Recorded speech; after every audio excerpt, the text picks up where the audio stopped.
வாழ்க வையகம் வாழ்க வையகம் வாழ்க வளமுடன். சிந்தனையை உடல் நலத்தை சீரமைத்து உய்வித்த குருவே வாழ்க, குருவே துணை. வேதாத்ரியம் வாழ்க வளமுடன். இன்று வரை உலகில் தோன்றிய அனைத்து சித்தர்களும் ஞானிகளும் மகான்களும் மற்றும் வேதாத்திரிய கோட்பாடுகளை அர்ப்பணிப்புணர்வோடு அகிலமெங்கும் உணர்வாக்கி கொண்டிருக்கும் ஞானாசிரியர்களின் மதிநுட்பமும் குருவருளோடு சூக்குமமாய் நம்மை சூழ்ந்திருந்து நாம் உய்வதற்கு துணை நிற்குமாக என்று சங்கல்பித்துக் கொண்டு இன்றைய தவ நிகழ்வை இறைவணக்கம் குருவணக்கத்தோடு நாம் இனிதே துவங்குவோம். இறைவணக்கம் பாட அருள்நிதி கார்த்திகேயன் நாகேந்திரன் ஐயா அவர்களும் அடியேன் குருவணக்கம் பாடுகிறேன். வாழ்க வளமுடன். வாழ்க வையகம், வாழ்க வையகம், வாழ்க வளமுடன். குரு வாழ்க, குருவே துணை. இறைவணக்கம்.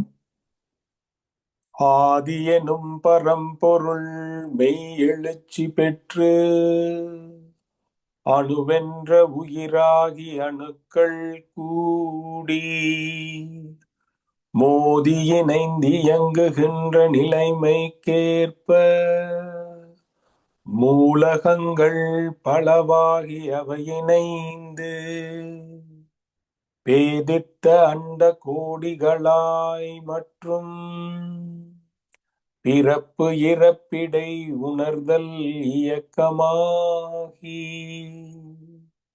நீதி நெறி உணர் மாந்தராகி வாழும் நிலையுணர்ந்து தொண்டாற்றி இன்பம் காண்போம்.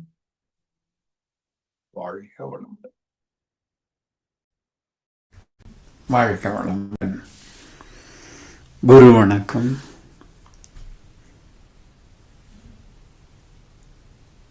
தந்தை தாய் ஈருயிரும் ஒன்று சேர்ந்து தழைத்தொரு உடலாகி உலகில் வந்தேன். அந்த ஈருயிர் வினைகள் அறமோ மற்றோ அழித்த பதிவுகளெல்லாம் என் சொத்தாச்சு. இந்த அரும் பிறவியில் முன்வினை அறுத்து எல்லையில்லாமை பொருளை அடைவதற்கு வந்த ஒரு உதவி குரு உயிரின் சேர்க்கை. வணங்கி குரு திருவடியை வாழ்த்தி வாழ்வோம். குரு திருவடியை வாழ்த்தி வாழ்வோம். வாழ்க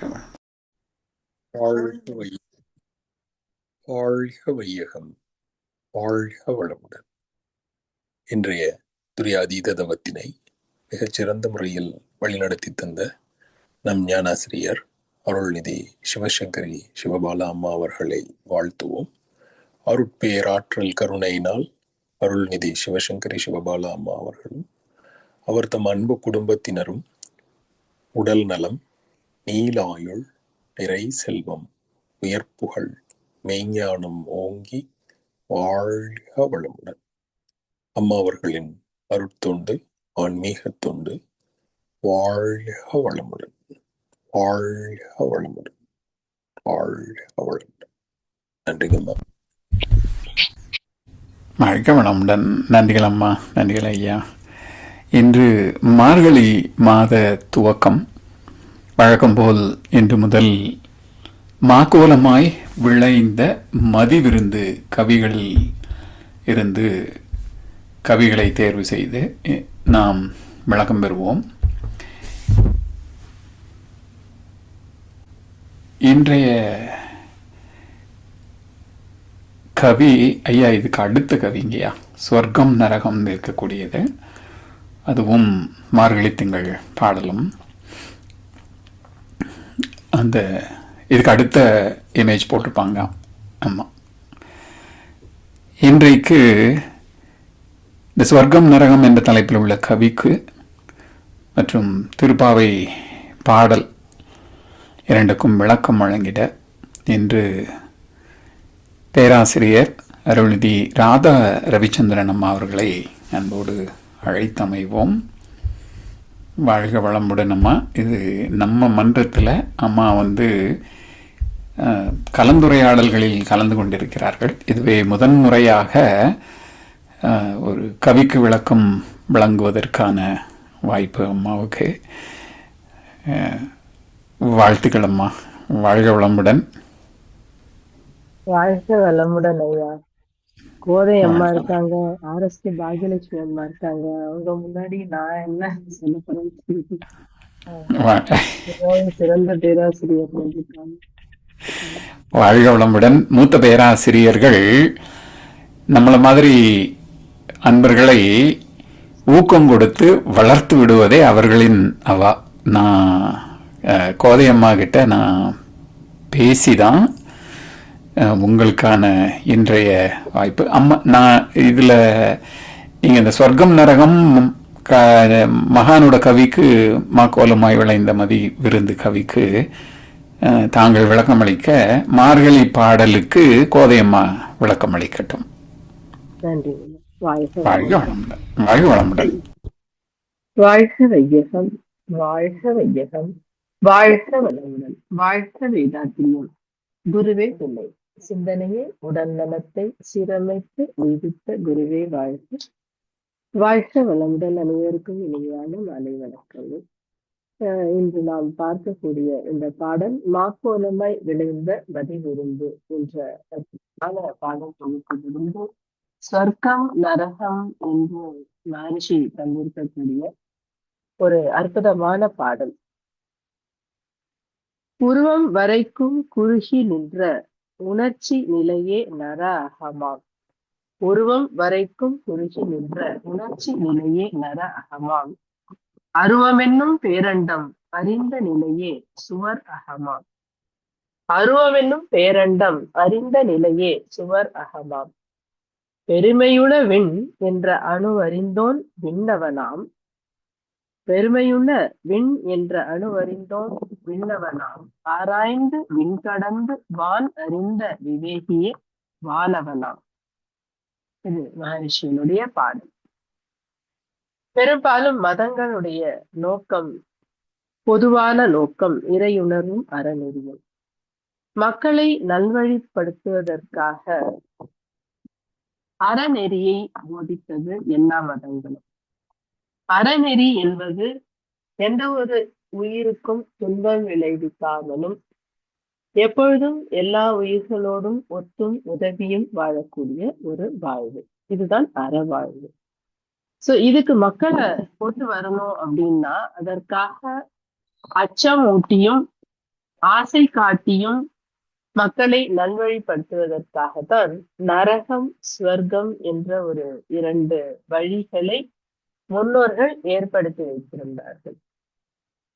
சுவர்க்கம் என்றால் அங்கே எல்லாம் நல்ல விஷயங்களாக இருக்கும். நல்ல அழகிகளுடைய நடனங்கள் இருக்கும்,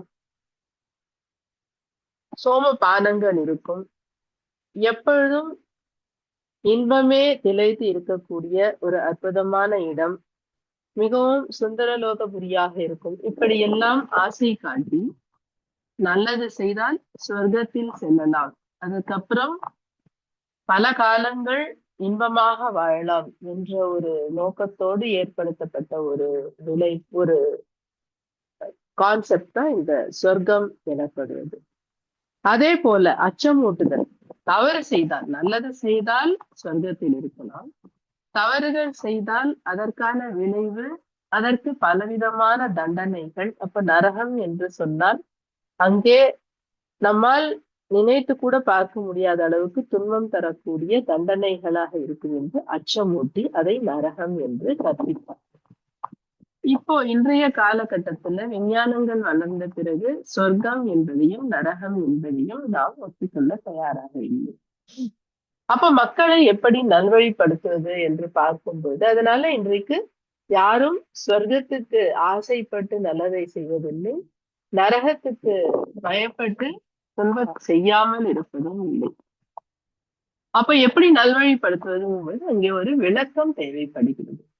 சோ அப்போ சொர்க்கம் நரகம் என்பது அங்கே அதே மாதிரி அங்கே போயிட்டு வந்து யாரும் சொன்னதில்லை, இந்த மாதிரி சொர்க்கம் இப்படி இருக்கு அப்படின்னோ நரகம் இப்படி இருந்தது அப்படின்னோ சொல்வதற்கும் யாரும் இல்லை. சோ இப்போ அது எல்லாமே கதைகள் என்பது புரிந்துவிட்டது. அப்போ சுவர்க்கம் உண்மையில் நரகம் என்பது என்ன அப்படின்னு பார்க்கும்போது, உருவம் வரைக்கும் குறுகி நின்ற உணர்ச்சி நிலையே நர அகம். நர என்றால் மனிதன், அகம் என்றால் உள். சோ மனிதன் என்ற உடல் வரைக்கும் எல்லை கட்டி, அப்ப உடல் அப்படின்ற எல்லை வரும் பொழுதே அந்த உடலுக்கு சொந்தமான பொருள்கள், நபர்கள், அந்த பற்று என்பது அங்கே வந்து விடுகிறது.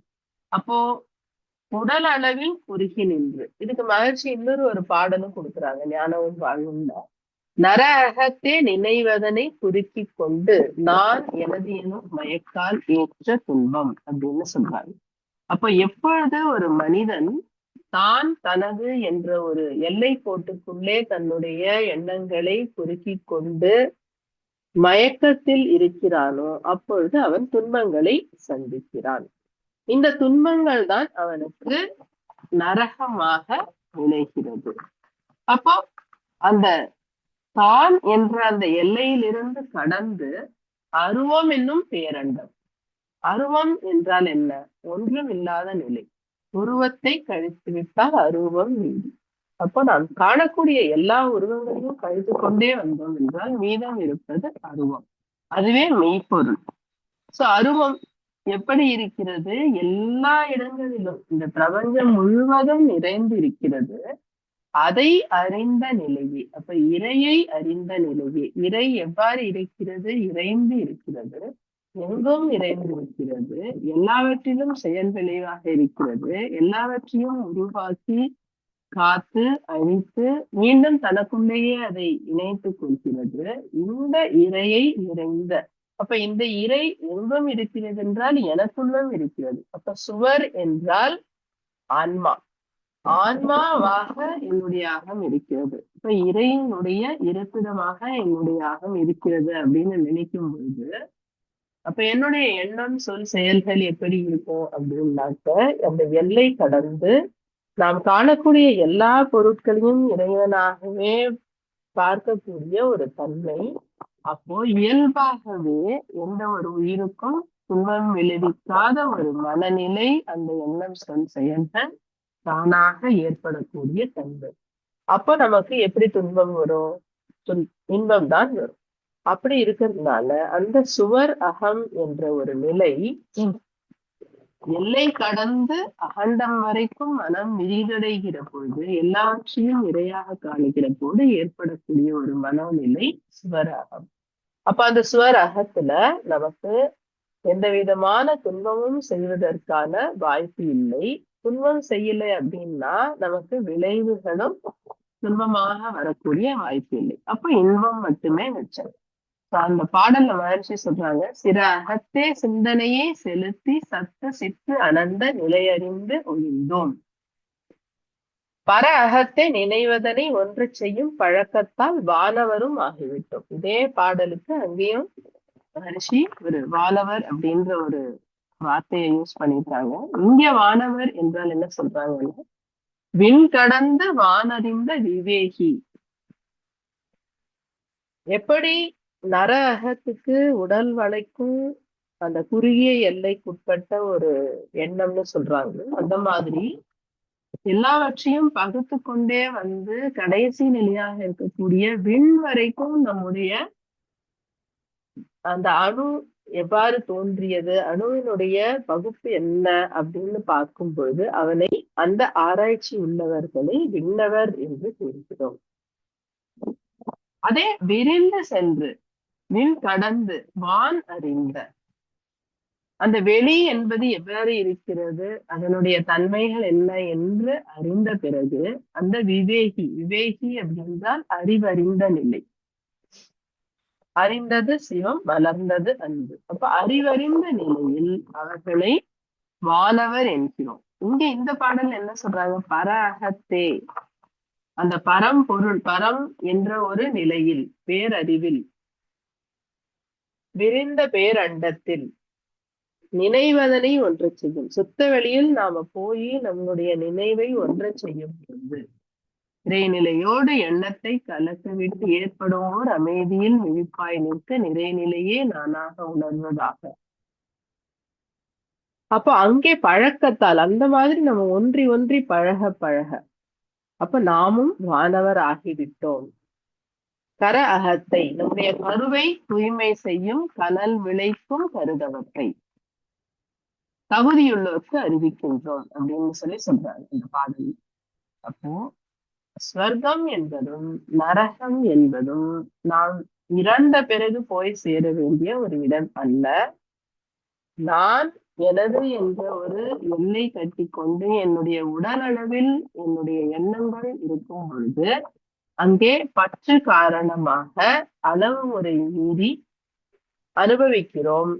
எண்ணம் சொல் செயல்களை குறுகிய நோக்கத்தோடு செய்கிறோம்.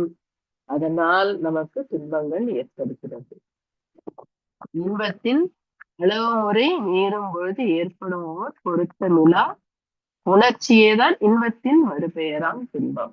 இயற்கையில் எல்லாமே இன்பமாக தான் இருக்கிறது.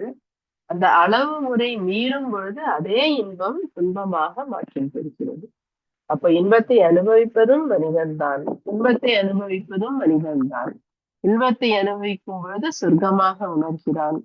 அந்த அளவு முறை கடந்து செல்லும் பொழுது அதையே துன்பமாக அனுபவிக்கிறான், நரகமாக அனுபவிக்கிறான். எப்பொழுதுமே நமக்கு இன்பம் வேணும் அப்படின்னா நாம அந்த எல்லையை கடக்க வேண்டும், பற்றுகளை கடக்க வேண்டும், மனம் விரிவடைய வேண்டும், இறைநிலையை உணர வேண்டும். அந்த இறைநிலைதான் எல்லாமாகவும் இருக்கிறது என்பதை உணர்வாக பெற்று அந்த நிலையில் எல்லா பொருட்களையும் பார்க்கும் பொழுது, அனுபவிக்கும் பொழுது அளவு முறை என்பது தானாக வரும். அதே போல ஒவ்வொரு பொருளும் விண் என்ற நிலையில் பார்க்கும் பொழுது, அதனுடைய தன்மையை உணரும் பொழுது விண்ணவராக மாறுகிறோம். பெரும்பாலும் நம்ம விண்ணவர் வானவர்னு சொல்றதெல்லாம் யார சொல்லுவோம் அப்படின்னா தேவர்கள், மகான்கள், அவர்களை தான் சொல்லுவோம். மகரிஷி நமக்கு இவ்வளவு இந்த பிரம்ம ஞானத்தை நீ உணர்ந்து விட்டாய் அப்படின்னாலே நீயும் விண்ணவர் தான், நீயும் வானவர் தான். நம்ம அதை தக்க வச்சுக்கணும். அப்ப தக்க வச்சுக்கிறதுக்கு என்ன வழி என்றால், நாம் தவமும் அகத்தாய்வும் அந்த விழிப்பு நிலையும் எப்பொழுதும் தொடர்ந்து இருப்பது போல ஒரு சத்சங்க தொடர்போடு நம்முடைய அந்த எண்ணம் சொல் செயலை கடமை உணர்வோடு செய்யும் பொழுது நிச்சயமாக நமக்கும் அந்த பேரு கிட்டும் என்ற வகையிலே இந்த சிந்தனையை நிறைவு செய்கிறேன். வாழ்க வளமுடன் ஐயா. வாழ்த்துக்கள். வாழ்க வளமுடன் அம்மா. இன்றைய மாக்கோலமாய் விளைந்த மதிவிருந்து கவிக்கு விளக்கம் வழங்கிய பேராசிரியர் அருள்நிதி ராதா ரவிச்சந்திரன் அம்மா அவர்களும் அவரது அன்பு குடும்பத்தினரும் அருட்பெயர் ஆற்றல் கருணையினால் உடல் நலம், நீளாயுள், நிறை செல்வம், உயர்போழ்மை ஞானம் ஓங்கி வாழ்க வளமுடன், வாழ்க வளமுடன், வாழ்க வளமுடன். அருமையம்மா. தொடர்ந்து மார்கழி பாடல். வாழ்க வளமுடன். மார்கழி பாடலுக்கு விளக்கம் வழங்கிட மூத்த பேராசிரியர் ஞானாசிரியர் அருள்நிதி கோதை கோவிந்தராஜன் அம்மா அவர்களை அன்போடு அழைத்தமைவோம். வாழ்க வளமுடன் அம்மா. வாழ்க வளமுடன் ஐயா. நன்றிங்க ஐயா. வாழ்க வளம். வாழ்க வையகம், வாழ்க வையகம், வாழ்க வளமுடன். குரு வாழ்க, குருவே துணை. ஆசான் அருட்தந்தை வேதாத்ரி மகரிஷி அவர்கள் நம்மோடு சுக்குமமாக நிறைந்திருந்து நம்மை என்றென்றும் வழிநடத்துவாராக. இணைய வழியே இணைந்துள்ள அனைத்து வேதாத்திரிய உறவுகளுக்கும் இனிய காலை மாலை வணக்கங்கள். வாழ்க வளமுடன். மார்கழி முதல் நாள் இன்னைக்கு நம்ம குரு பிரானோட அருமையான ஒரு கவிதைக்கு சிறப்பா விளக்கம் கொடுத்தாங்க அன்பு சகோதரி ராதா ரவிச்சந்திரன் அம்மா அவர்கள். இந்த சொர்க்கம் நரகம் என்பதை எப்படி அச்சமூட்டியும் ஆசை காட்டியும் ஒரு காலத்துல நன்வழிப்படுத்தினாங்க. அதுக்கு உண்மையான பொருளை இன்னைக்கு மகரிஷி நமக்கு கொடுத்திருக்காங்க. இதே விஷயம்தான் முதல் பாடல்ல சொல்லப்பட்டிருக்கு. மார்கழி திங்கள் மதி நிறைந்த நன்னாளாம். இது அப்படியே அந்த பாடல் அங்க நம்ம பாக்குறோம். இந்த பாடலுக்கு அப்படியே பொருள் எடுத்துக்கொண்டார். ஏன்னா எல்லாவற்றுக்குள்ளும் சூட்சுமமாக உள்ளே ஒரு பொருள் உண்டு இல்லைங்களா? அந்த நேரிடையாக பார்க்கும்போது கிடைக்கிற பொருள் ஒன்று, ஆழ்ந்து உணரும் போது ஒரு பொருள். அம்மா சொன்னாங்க இல்லையா, சிந்தனை உயரும் போது, அந்த அறிவு உயர்ந்த நிலைக்கு செல்லும் போது. சாதாரணமா படிக்கிறோம்.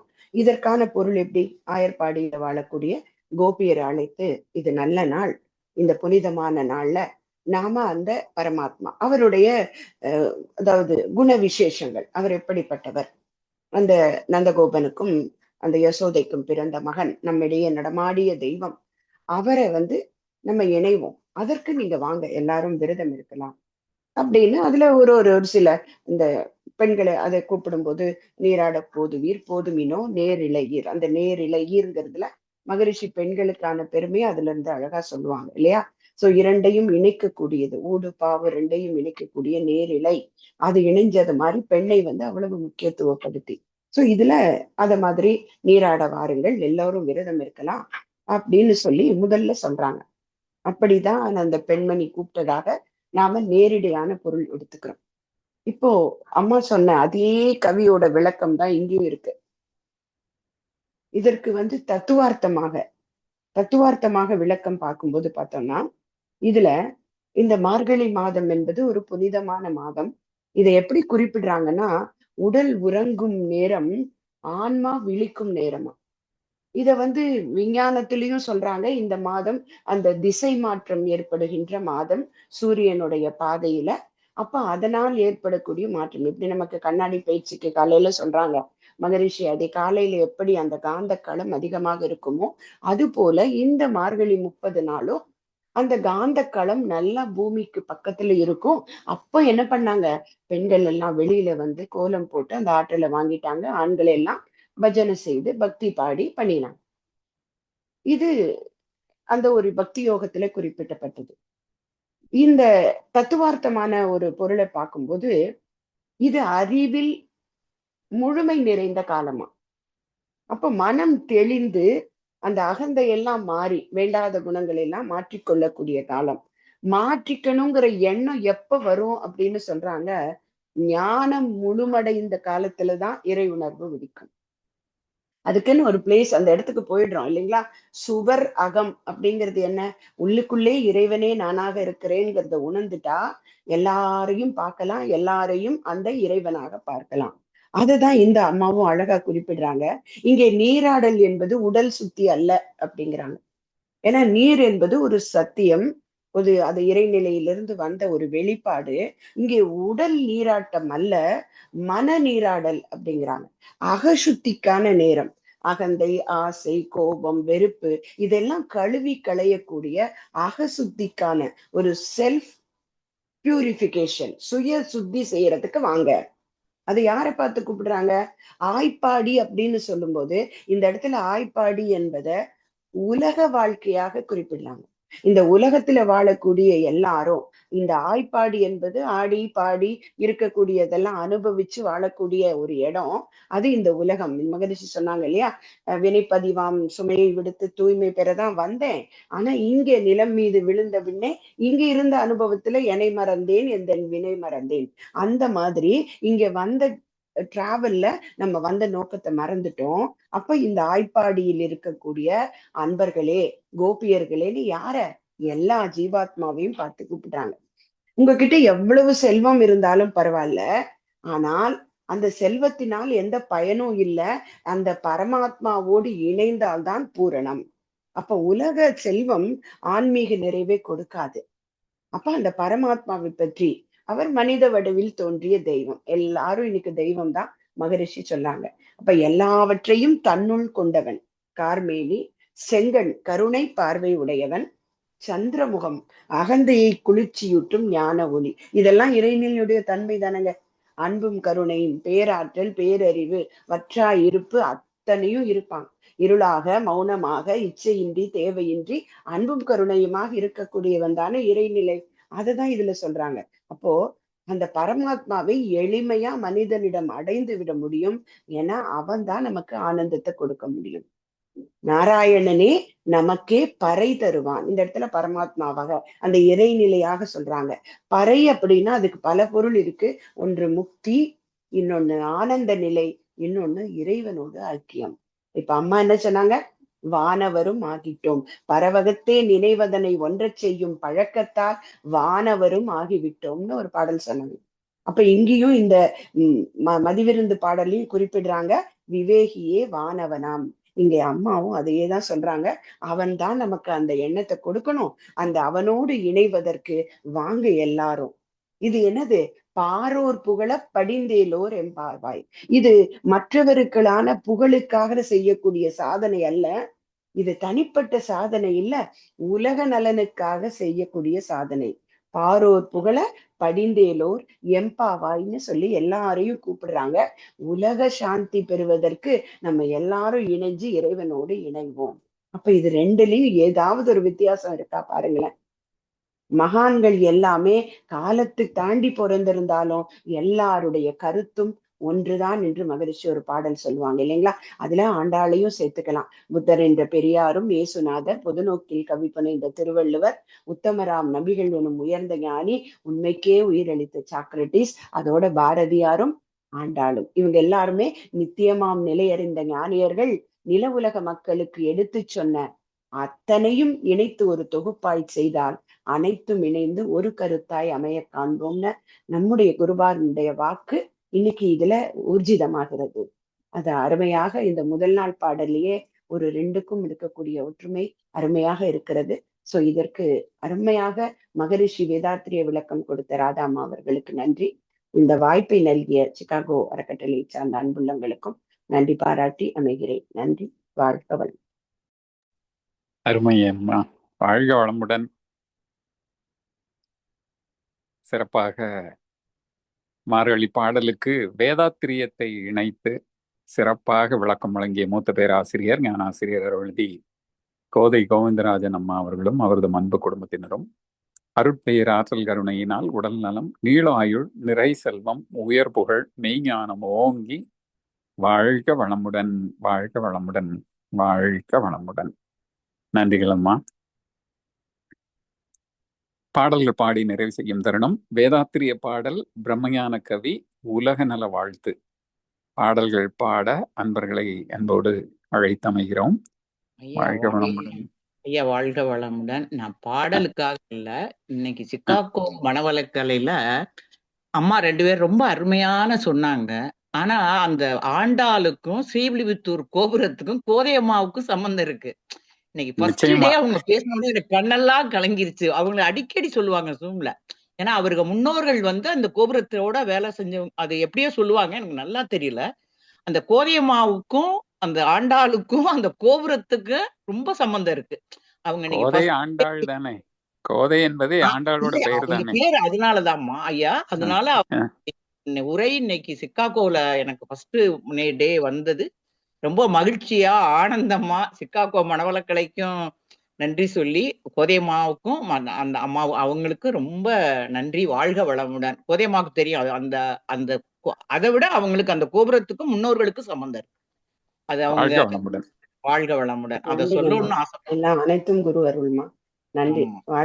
அம்மா அது எப்படிமா சொல்லுவீங்க? ஐயா கத்தார் ஐயா அடிக்கடி சொல்லுவாரு அத. அந்த கோபுரத்துல வேலை செஞ்சவங்க உங்க முன்னோர்களா என்னமோ சொல்லுவாங்க, எனக்கு ஞாபகம் இல்லைங்கம்மா. அதாவது என்னுடைய தாத்தா TKC அப்படின்னு சொல்லக்கூடிய ரசிகமணி ஐயா அவர்கள் ஸ்ரீவில்லிபுத்தூர் சொந்த ஊரு. அந்த கோயிலுடைய கோபுரத்தை தமிழக அரசினுடைய எம்பளமாக வச்ச ரெக்கமெண்ட் பண்ணி அதற்காக ராஜாஜி ஐயா கிட்ட பேசி வச்சது தாத்தா அப்படிங்கிறது ஒரு பெரிய சான்று. ஆமா அத சொல்லுவாங்க. எனக்கு இன்னைக்கு கோதையம்மா குரலை கேட்டோன்னா கண்ணெல்லாம் ஆண்டாள் வந்தது மாதிரி ஆயிப்போச்சு. நன்றி. வாழ்க வளமுடன் அம்மா. ரொம்ப சிறப்பு, ரொம்ப சிறப்பு. ஐயா ஐயா வேற யாரும் பாடுறதுன்னா பாடட்டு, இல்லைன்னா நான் பாடுறேன். வாழ்க வளமுடன். இத சொல்றதுக்காக வளமுடன். அருமை அருமை. வாழ்க வளமுடன். வாழ்க வளமுடன். யார் பாடுறீங்களோ முன் பாடுங்க. வாழ்க வளமுடன். இத நான் பாடிடுறையா. போரில்லா நல்லுலகம், பொருள் துறையில் சமநீதி, நேர்மையான நீதிமுறை, நிலவுக்கோர் ஆட்சி, சீர் செய்த பண்பாடு சிந்தனையோர் வழிவாழ்வு சிறப்புணர்ந்த பெண்மதிப்பு தெய்வ நீதி வழிவாழ்தல் தேர் திருவிழா தவிர்த்தல் சிறுவர்க்கே விளையாட்டு செயல் விளைவு உணர்கல்வி சீர்காந்த நிலை விளக்கம் பார் முழுவதும் உணவு நீர் பொதுவாக்கல் பல மதங்கள் பல கடவுள் பழக்கம் ஒழித்து உண்மை ஒன்றை தேர்ந்திடுதல் உண்மை ஒன்றை தேர்ந்திடுதல். வாழ்க வளமுடன். ஐயா பிரம்மஞான கவி பாடுறோம். வாழ்க வையகம், வாழ்க வையகம், வாழ்க வளமுடன். குரு வாழ்க, குருவே துணை. பிரம்மஞான கவி. இறைவெளியே தன்னிருக்க சூழ்ந்தழுத்தும் ஆற்றல் இதன் திணிவு மடிப்பு வில சுழலும் நுண்விண்ணா நிறைவெளியில் விண் சுழல நெருக்குகின்ற உரசல் நிலைவெளியில் எழுப்புகின்ற நேரலைகள் காந்தமா மறைபொருளாம் காந்தம் தன் மாத்திரைகள் ஐவகை மலைக்காதீர் விண் கூட்டம் மாபூதம் 5 முறையாய் காந்த அலை மனமாம் உயிர் உடல்களில் மதி உயர்ந்து உண்மை பெற மா பிரம்ம ஞானமா மதி உயர்ந்து உண்மை பெற மா பிரம்ம ஞானமா மா பிரம்ம ஞானமா. நன்றி ஐயா, ஐயா. உலக நல வாழ்க வாழ்த்து உலக நல வாழ்த்து பாடவா? பாடுங்க ஓகே. பாடுங்க பாடுங்கம்மா. உலகமெல்லாம் பருவமழை ஒத்தபடி பெய்யட்டும், உழவரெல்லாம் தானியத்தை உவப்புடனே பெருக்கட்டும், பல தொழில்கள் புரிகின்ற பாட்டாளி உயரட்டும், பகுத்துணர்வில் தொகுத்துணர்வு பண்பாட்டை உயர்த்தட்டும், கலகங்கள் போட்டி பகை கடந்தாட்சி நடக்கட்டும், கல்லாமை கடன் வறுமை கலகங்கள் மறையட்டும், நலவாழ்வை அளிக்கும் மெய் ஞான ஒளி வீசட்டும், நம் கடமை அறவாழ்வின் நாற்றத்தே சிறக்கட்டும், நம் கடமை அறவாழ்வின் நாட்டத்தே சிறக்கட்டும், நம் கடமை அறவாழ்வின் நாட்டத்தே சிறக்கட்டும். வாழ்க வையகம், வாழ்க வையகம், வாழ்க வளமுடன். நன்றி ஐயா. வாழ்க வளமுடன்.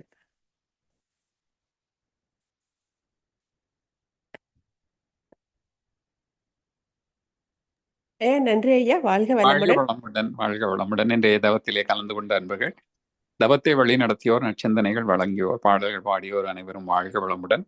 அவர்தம் அன்பு குடும்பம், அவர்தம் உடல் நலம், மனவளம், பொருள் வளம், அருள் தொண்டு, ஆன்மீக தொண்டு வாழ்க வளமுடன், வாழ்க வளமுடன், வாழ்க வளமுடன்.